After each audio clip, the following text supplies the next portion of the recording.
गिर वेरावल में हिंदुत्ववादी भाजपा सरकार का नंगा नाच। जिलाधिकारी के आदेश पर 500 साल पुरानी दरगाहें, मस्जिदें और कब्रिस्तान तोड़े गए। जिस गुजरात में किया गया था मुसलमानों का नरसंहार, उसी गुजरात से फिर से शुरू हुआ मुसलमानों के विनाश का सिलसिला। फिर भी सोया हुआ है मुसलमान।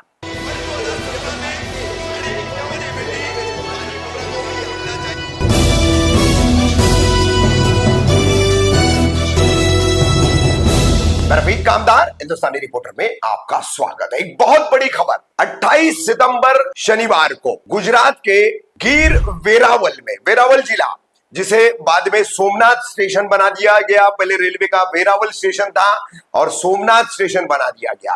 अब वेरावल को लग करके जो गिर का इलाका और सोमनाथ मंदिर का इलाका है, यहां पर प्रभास पाटन इलाका है, जहां पर 27 तारीख की रात को ही पूरा अमला इकट्ठा कर लिया गया और ये अमला 36 जेसीबी, 50 ट्रैक्टर, कई बड़े पुलिस के आला अधिकारी और 1600 पुलिसकर्मी, इतना बड़ा तामझाम क्यों लगाया गया? तो ये लगाया गया यहां पर गिर में प्रभास पाटन रोड करके जो इलाका है, गांव का पुराना नाम पाटन है, तो यहां पर 500 साल पुरानी कई दरगाहों को तोड़ा गया, मस्जिदों को तोड़ा गया, कब्रिस्तान को उजाड़ा गया और ये सब कुछ किया गया अवैध निर्माण के नाम पर, अतिक्रमण के नाम पर।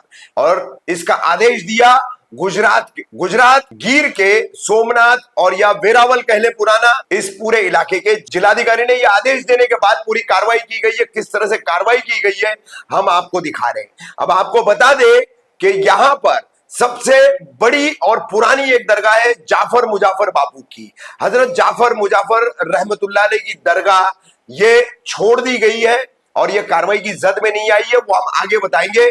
लेकिन यहां पर जिला प्रशासन, गुजरात की हिंदुत्ववादी भाजपा सरकार और पूरा प्रशासन भी उसी विचारधारा पर चलने वाला ये प्रशासन, इन्होंने हेरिटेज कहलाने वाले 500 साल पुरानी हाजी जी बापू की दरगाह, गरीब शाह बापू की दरगाह, टेकड़ी वाले बापू की दरगाह, सिपह सालार बाबा की दरगाह, माईपुरी मां की दरगाह, ये तमाम दरगाहें तोड़ी। साथ ही यहाँ पर जाफर मुजाफर रहमतुल्लाह अलैह की दरगाह के नाम से जो एक ईदगाह बना हुआ है, उस ईदगाह को भी तहस नहस कर दिया। साथ ही कब्रिस्तान, जिसमें लगभग 2,500 से 3,000 कब्रें हैं, उस कब्रिस्तान को भी बिल्कुल जमीन से समतल कर दिया गया। जेसीबी चला करके मस्जिदें, दरगाहें और ईदगाह, कब्रिस्तान ये सभी ध्वस्त कर दिए गए, तहस नहस कर दिए गए, जमीन से बिल्कुल समतल कर दिए गए। इतना ही नहीं, आपको बता दूं कि मस्जिद में जो कुरान थे उनको भी निकालने की इजाजत नहीं दी गई। और यहां पर वाले मुबारक यानी 12 रबीउल अव्वल हाल ही में गुजरा है 16 सितंबर को, और 29 सितंबर को आप ये हमारी खबर देख रहे हैं। 27 सितंबर देर रात, 28 सितंबर लग गया है, सुबह 4 बजे ये कार्रवाई शुरू हुई तड़के और शाम तक चली है, देर रात तक चली है। सारे वीडियोस हम आपको दिखा रहे हैं और इनको अवैध निर्माण बताया गया। उस स्थिति में जब हाल ही में सुप्रीम कोर्ट ने ऐसे सब मामलात में सीधे जेसीबी या बुलडोजर चलाने पर रोक लगा रखी है, उसके बावजूद यहां पर सरकार ने अपनी मनमानी की है। यहां पर बताया जाता है कि गिर सोमनाथ का जो मंदिर है और उसका आसपास का जो परिसर है, वहां पर अलग अलग निर्माण करने के लिए, जैसे अयोध्या कॉरिडोर बनाया गया है, अयोध्या में अलग अलग निर्माण किए गए, उसी तरह से निर्माण किए जाने हैं और उसी लिए ये तमाम दरगाहें, मस्जिदें, कब्रिस्तान, ईदगाह तोड़ दिया गया है। और बता दूं कि ये तमाम के तमाम दरगाहें, मस्जिदें, ईदगाह, कब्रिस्तान 500 से 200 साल की इनकी हिस्ट्री है, उनका इतना पुराना इतिहास है और इन सबको हेरिटेज के लिस्ट में रखा गया है। उसके बावजूद इसके सिर्फ अतिक्रमण और अवैध निर्माण का आरोप इस पर लगा करके, चस्पा करके जिलाधिकारी के आदेश पर यह तोड़ू कार्रवाई की गई है। अब जाफर मुजाफर रहमतुल्लाह अलैह की दरगाह, आपको बता दें कि इसके कागजात जो है वो बिल्कुल सही पाए गए। वहां के सरकारी अमले द्वारा, जो भी मनपा होगी, नगर निगम होगा, उसके द्वारा जांच की गई, जिलाधिकारी द्वारा जांच की गई, तो कागजात सही थे। अन्य हेरिटेज वाली जो दरगाहें, मस्जिद और ईदगाह, कब्रिस्तान थे, उनके कागजात बता रहे स्थानीय लोग के सही नहीं थे और उसी बहाने ये तमाम कार्रवाई की गई है। जिस गुजरात में वर्ष 2002 में मुसलमानों का नरसंहार किया गया, उसी गुजरात के इस गिर सोमनाथ वाले इलाके के वेरावल से फिर एक बार देश भर में मुसलमानों के विध्वंस का एक नया सिलसिला गुजरात की हिंदुत्ववादी भाजपा सरकार ने फिर एक बार शुरू किया है। मगर अफसोस की बात कि मुसलमान अभी भी सोया हुआ है। ना ही वो अपने मस्जिदों के कागजात दुरुस्त करा रहा है, ना ही मदरसों के कागजात दुरुस्त करा रहा है, ना ही दरगाह और कब्रिस्तान के कागजात दुरुस्त करा रहा है। अगर कोई आगे बढ़ता है तो कहीं फिरकाबंदी है, कहीं अलग मसलक का मामला है, कहीं अलग अकायद का मामला है। डूब मरो मुसलमानों, तुम्हारे अंत का दौर इस देश में शुरू हो चुका है। तुम कानूनी लड़ाई भी लड़ने में सक्षम नहीं रहे, क्योंकि मुसलमानों का पढ़ा लिखा जो वर्ग है उसका एक बहुत बड़ा हिस्सा जो है वो अपनी कौम के लिए आगे ही नहीं आना चाहता और किसी तरह की कोई भूमिका निभाना नहीं चाहता। अब ऐसे हाल में मुसलमानों क्या होगा सोचो, अंत कितने करीब है। पब्लिक नहीं तो नहीं ना कुठला पर आउट कहाँ है रिक्शा में।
आ देखो भाई देखो, तमे नहीं है तो यहाँ देखो बुद्धि तमे भाग गई है तो अपने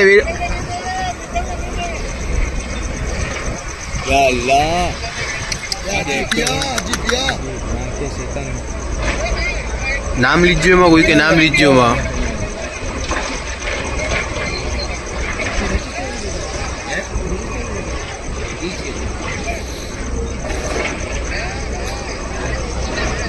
वीडियो उतार लीजिए भाई। सर लाइट डिम कर तेरी फोन की अरशद।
आगे वालों को बिठा दिए भाई। हाँ सुफियान सलाम क्या नो बाकी आया भी अपनी रावी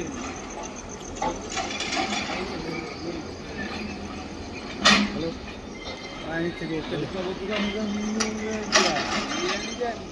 क्या बात ले जाएंगे हेलो ओके दिनी ओला में कभी फोन की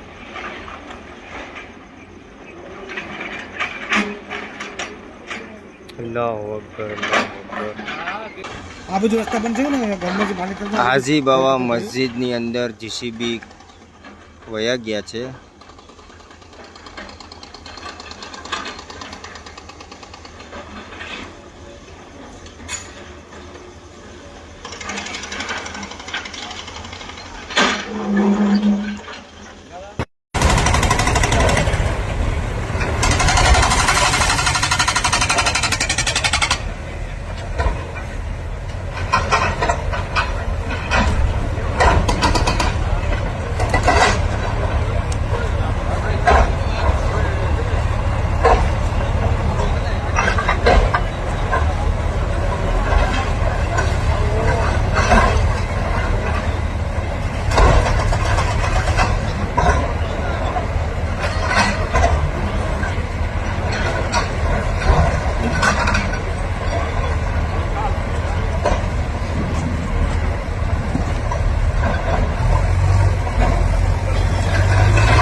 માર્યું સાહેબ બધીને. આમ પોલીસ અમને મારે હથિયાર કાઢીને. આ એટલી પોલીસ આ વેરાવળની જુલમ છે પોલીસનું. આ જો અમારી દરગાહ તોડી લાયકી સાહેબ બધી. આ બધી અમને લાકડીઓ મારે સાહેબ બધી પોલીસ. આ લેડીઝને બી મારી. આ લેડીઝને બી મારી સાહેબ. આ લેડીઝને બી મારી જો. આ લેડીઝને બધીને મારી સાહેબ. અમારી લેડીઝોને મારી. આ જો આ બધી લેડીઝને મારી. આ પોલીસનો અત્યાચાર. આ પોલીસની વેરાવળની અમારા ઉપર જુલમ કરે સાહેબ. આ મારા ઉપર હથિયાર ઉપાડે. આયા ધોકા બંદૂકો ને તલવારું કાઢે સાહેબ. અમે ભગાવીને મારે સાહેબ. આ જો એટલી પોલીસ છે વેરાવળની. આ બધી પબ્લિકને મારે સાહેબ. આ બધીને હેરાન કરે સાહેબ.